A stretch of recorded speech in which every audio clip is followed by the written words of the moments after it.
ನೋಡಿ, ಕರ್ನಾಟಕದಲ್ಲಿ ಈಗ ಮತ್ತೊಮ್ಮೆ ಜಾತಿ ಆಧಾರದ ರಾಜಕೀಯ ಶುರುವಾಗ್ತಾ ಇದೆ.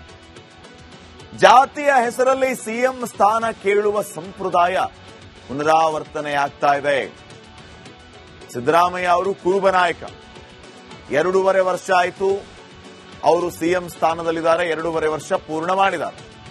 ಉಳಿದ 2.5 ವರ್ಷ ಡಿಕೆ ಶಿವಕುಮಾರ್ ಸಿಎಂ ಆಗಲಿ ಅಂತ ಒಕ್ಕಲಿಗರು ಹೇಳ್ತಾ ಇದ್ದಾರೆ. ಕಾರಣ, ಡಿಕೆ ಶಿವಕುಮಾರ್ ಒಕ್ಕಲಿಗ ಸಮುದಾಯದವರು. 2023ರ ಚುನಾವಣೆಯಲ್ಲಿ ಹಳೆ ಮೈಸೂರಲ್ಲಿ ಡಿಕೆ ಶಿವಕುಮಾರ್ ಕಮಾಲ್ ಮಾಡಿದರು.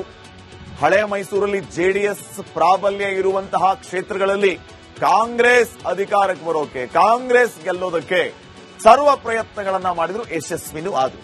ಸ್ಟ್ರಾಂಗ್ ಜೆಡಿಎಸ್ ಬೆಲ್ಟ್ ಇರುವಂತಹ ಪ್ರದೇಶಗಳಲ್ಲಿ ಕಾಂಗ್ರೆಸ್ ತರುವ ಕೆಲಸವನ್ನ ಅಚ್ಚುಕಟ್ಟಾಗಿ ಡಿಕೆ ಶಿವಕುಮಾರ್ ಮಾಡಿದರು. ಜೆಡಿಎಸ್ ಸಾಲಿಡ್ ವೋಟ್ಗಳನ್ನ ಕಾಂಗ್ರೆಸ್ನತ್ತ ಸೆಳೆಯುವಲ್ಲಿ ಡಿಕೆ ಶಿವಕುಮಾರ್ ಯಶಸ್ವಿಯಾದರು. ಪ್ರಬಲ ಒಕ್ಕಲಿಗ ಸಮುದಾಯದ ಪ್ರಬಲ ನಾಯಕರು ಮುಂಚೂಣಿಯಲ್ಲಿದ್ದವರು ಒಂದು ಡಿಕೆ ಶಿವಕುಮಾರ್, ಮತ್ತೊಂದು ಕುಮಾರಸ್ವಾಮಿ. ಆದ್ರೆ ಕುಮಾರಸ್ವಾಮಿ ಹತ್ರ ಹೋಗುವ ಮತಗಳು ಡಿಕೆ ಶಿವಕುಮಾರ್ ಹತ್ರ ಟರ್ನ್ ಆದವು. ಅದಕ್ಕೆ ಡಿಕೆ ಶಿವಕುಮಾರ್ ಅವರ ರಣತಂತ್ರ ಕಾರಣ ಆಯಿತು. ಸೊ ಡಿಕೆಶಿ ಸಿಎಂ ಆಗ್ತಾರೆ ಅಂತ ಅವರೆಲ್ಲರೂ ಕೂಡ ವೋಟ್ ಹಾಕಿದ್ರು. ಡಿಕೆಶಿ ಸಿಎಂ ಆಗ್ತಾರೆ ಅಂತ ವೋಟ್ ಕೇಳಿದ್ದು ಇದೇ ಕಾಂಗ್ರೆಸ್ ಪಾರ್ಟಿ. ಅದೇ ಕಾರಣಕ್ಕೆ ಕಾಂಗ್ರೆಸ್ ಅನ್ನ ಬೆಂಬಲಿಸಿದ್ದು ಒಕ್ಕಲಿಗ ಸಮುದಾಯ. ಕೇವಲ 19 ಸ್ಥಾನಗಳಿಗೆ ಮಾತ್ರ ಜೆಡಿಎಸ್ ಪಾರ್ಟಿ ಸೀಮಿತವಾಗಬೇಕಾಗಿ ಬಂತು. ಎಲ್ಲ ಈ ಕಡೆ ಕಾಂಗ್ರೆಸ್ ಹತ್ರ ಬಂದ್ಬಿಟ್ಟು. ಇದೇ ಕಾರಣಕ್ಕೆ ಡಿಕೆಶಿ ಸಿಎಂ ಮಾಡಿ ಅಂತಿದ್ದಾರೆ ಈಗ ಒಕ್ಕಲಿಗ ನಾಯಕ. ನಾವವತ್ತು ಡಿಕೆ ಶಿವಕುಮಾರ್ಗೆ ವೋಟ್ ಹಾಕಿದ್ದು ನಮ್ಮ ಜಾತಿಯ ನಾಯಕ ಸಿಎಂ ಆಗ್ತಾರೆ ಅಂತ.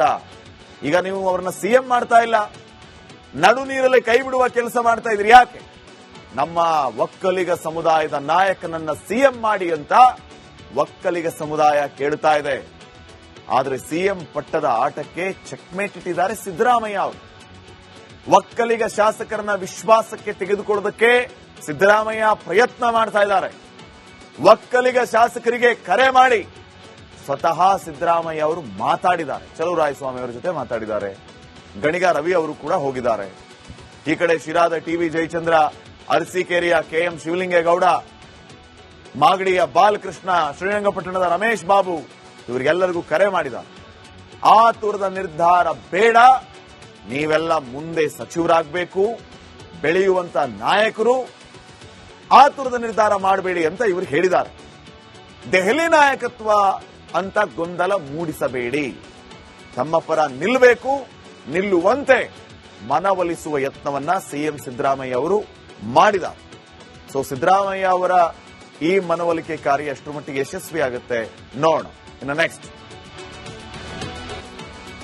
ನೋಡಿ, ಕರ್ನಾಟಕದಲ್ಲಿ ಈಗ ಮತ್ತೊಮ್ಮೆ ಜಾತಿ ಆಧಾರದ ರಾಜಕೀಯ ಶುರುವಾಗ್ತಾ ಇದೆ. ಜಾತಿಯ ಹೆಸರಲ್ಲಿ ಸಿಎಂ ಸ್ಥಾನ ಕೇಳುವ ಸಂಪ್ರದಾಯ ಪುನರಾವರ್ತನೆಯಾಗ್ತಾ ಇದೆ. ಸಿದ್ದರಾಮಯ್ಯ ಅವರು ಕುರುಬ ನಾಯಕ. 2.5 ವರ್ಷ ಆಯಿತು ಅವರು ಸಿಎಂ ಸ್ಥಾನದಲ್ಲಿದ್ದಾರೆ. 2.5 ವರ್ಷ ಪೂರ್ಣ ಮಾಡಿದ್ದಾರೆ. ಉಳಿದ 2.5 ವರ್ಷ ಡಿಕೆ ಶಿವಕುಮಾರ್ ಸಿಎಂ ಆಗಲಿ ಅಂತ ಒಕ್ಕಲಿಗರು ಹೇಳ್ತಾ ಇದ್ದಾರೆ. ಕಾರಣ, ಡಿಕೆ ಶಿವಕುಮಾರ್ ಒಕ್ಕಲಿಗ ಸಮುದಾಯದವರು. 2023ರ ಚುನಾವಣೆಯಲ್ಲಿ ಹಳೆ ಮೈಸೂರಲ್ಲಿ ಡಿಕೆ ಶಿವಕುಮಾರ್ ಕಮಾಲ್ ಮಾಡಿದರು. ಹಳೆ ಮೈಸೂರಲ್ಲಿ ಜೆಡಿಎಸ್ ಪ್ರಾಬಲ್ಯ ಇರುವಂತಹ ಕ್ಷೇತ್ರಗಳಲ್ಲಿ ಕಾಂಗ್ರೆಸ್ ಅಧಿಕಾರಕ್ಕೆ ಬರೋಕೆ, ಕಾಂಗ್ರೆಸ್ ಗೆಲ್ಲೋದಕ್ಕೆ ಸರ್ವ ಪ್ರಯತ್ನಗಳನ್ನ ಮಾಡಿದ್ರು, ಯಶಸ್ವಿನೂ ಆದ್ರು. ಸ್ಟ್ರಾಂಗ್ ಜೆಡಿಎಸ್ ಬೆಲ್ಟ್ ಇರುವಂತಹ ಪ್ರದೇಶಗಳಲ್ಲಿ ಕಾಂಗ್ರೆಸ್ ತರುವ ಕೆಲಸವನ್ನ ಅಚ್ಚುಕಟ್ಟಾಗಿ ಡಿಕೆ ಶಿವಕುಮಾರ್ ಮಾಡಿದರು. ಜೆಡಿಎಸ್ ಸಾಲಿಡ್ ವೋಟ್ಗಳನ್ನ ಕಾಂಗ್ರೆಸ್ನತ್ತ ಸೆಳೆಯುವಲ್ಲಿ ಡಿಕೆ ಶಿವಕುಮಾರ್ ಯಶಸ್ವಿಯಾದರು. ಪ್ರಬಲ ಒಕ್ಕಲಿಗ ಸಮುದಾಯದ ಪ್ರಬಲ ನಾಯಕರು ಮುಂಚೂಣಿಯಲ್ಲಿದ್ದವರು ಒಂದು ಡಿಕೆ ಶಿವಕುಮಾರ್, ಮತ್ತೊಂದು ಕುಮಾರಸ್ವಾಮಿ. ಆದ್ರೆ ಕುಮಾರಸ್ವಾಮಿ ಹತ್ರ ಹೋಗುವ ಮತಗಳು ಡಿಕೆ ಶಿವಕುಮಾರ್ ಹತ್ರ ಟರ್ನ್ ಆದವು. ಅದಕ್ಕೆ ಡಿಕೆ ಶಿವಕುಮಾರ್ ಅವರ ರಣತಂತ್ರ ಕಾರಣ ಆಯಿತು. ಸೊ ಡಿಕೆಶಿ ಸಿಎಂ ಆಗ್ತಾರೆ ಅಂತ ಅವರೆಲ್ಲರೂ ಕೂಡ ವೋಟ್ ಹಾಕಿದ್ರು. ಡಿಕೆಶಿ ಸಿಎಂ ಆಗ್ತಾರೆ ಅಂತ ವೋಟ್ ಕೇಳಿದ್ದು ಇದೇ ಕಾಂಗ್ರೆಸ್ ಪಾರ್ಟಿ. ಅದೇ ಕಾರಣಕ್ಕೆ ಕಾಂಗ್ರೆಸ್ ಅನ್ನ ಬೆಂಬಲಿಸಿದ್ದು ಒಕ್ಕಲಿಗ ಸಮುದಾಯ. ಕೇವಲ 19 ಸ್ಥಾನಗಳಿಗೆ ಮಾತ್ರ ಜೆಡಿಎಸ್ ಪಾರ್ಟಿ ಸೀಮಿತವಾಗಬೇಕಾಗಿ ಬಂತು. ಎಲ್ಲ ಈ ಕಡೆ ಕಾಂಗ್ರೆಸ್ ಹತ್ರ ಬಂದ್ಬಿಟ್ಟು. ಇದೇ ಕಾರಣಕ್ಕೆ ಡಿಕೆಶಿ ಸಿಎಂ ಮಾಡಿ ಅಂತಿದ್ದಾರೆ ಈಗ ಒಕ್ಕಲಿಗ ನಾಯಕ. ನಾವವತ್ತು ಡಿಕೆ ಶಿವಕುಮಾರ್ಗೆ ವೋಟ್ ಹಾಕಿದ್ದು ನಮ್ಮ ಜಾತಿಯ ನಾಯಕ ಸಿಎಂ ಆಗ್ತಾರೆ ಅಂತ. ಈಗ ನೀವು ಅವರನ್ನ ಸಿಎಂ ಮಾಡ್ತಾ ಇಲ್ಲ, ನಡು ನೀರಲ್ಲಿ ಕೈ ಬಿಡುವ ಕೆಲಸ ಮಾಡ್ತಾ ಇದ್ರಿ. ಯಾಕೆ? ನಮ್ಮ ಒಕ್ಕಲಿಗ ಸಮುದಾಯದ ನಾಯಕನನ್ನ ಸಿಎಂ ಮಾಡಿ ಅಂತ ಒಕ್ಕಲಿಗ ಸಮುದಾಯ ಕೇಳ್ತಾ ಇದೆ. ಆದ್ರೆ ಸಿಎಂ ಪಟ್ಟದ ಆಟಕ್ಕೆ ಚೆಕ್ಮೇಟ್ ಇಟ್ಟಿದ್ದಾರೆ ಸಿದ್ದರಾಮಯ್ಯ ಅವರು. ಒಕ್ಕಲಿಗ ಶಾಸಕರನ್ನ ವಿಶ್ವಾಸಕ್ಕೆ ತೆಗೆದುಕೊಳ್ಳೋದಕ್ಕೆ ಸಿದ್ದರಾಮಯ್ಯ ಪ್ರಯತ್ನ ಮಾಡ್ತಾ ಇದ್ದಾರೆ. ಒಕ್ಕಲಿಗ ಶಾಸಕರಿಗೆ ಕರೆ ಮಾಡಿ ಸ್ವತಃ ಸಿದ್ದರಾಮಯ್ಯ ಅವರು ಮಾತಾಡಿದ್ದಾರೆ. ಚಲುವರಾಯಸ್ವಾಮಿ ಅವರ ಜೊತೆ ಮಾತಾಡಿದ್ದಾರೆ. ಗಣಿಗ ರವಿ ಅವರು ಕೂಡ ಹೋಗಿದ್ದಾರೆ. ಈ ಕಡೆ ಶಿರಾದ ಟಿವಿ ಜಯಚಂದ್ರ, ಅರಸೀಕೆರೆಯ ಕೆಎಂ ಶಿವಲಿಂಗೇಗೌಡ, ಮಾಗಡಿಯ ಬಾಲಕೃಷ್ಣ, ಶ್ರೀರಂಗಪಟ್ಟಣದ ರಮೇಶ್ ಬಾಬು ಇವರಿಗೆಲ್ಲರಿಗೂ ಕರೆ ಮಾಡಿದ್ದಾರೆ. ಆತುರದ ನಿರ್ಧಾರ ಬೇಡ, ನೀವೆಲ್ಲ ಮುಂದೆ ಸಚಿವರಾಗಬೇಕು, ಬೆಳೆಯುವಂತ ನಾಯಕರು, ಆತುರದ ನಿರ್ಧಾರ ಮಾಡಬೇಡಿ ಅಂತ ಇವರು ಹೇಳಿದ್ದಾರೆ.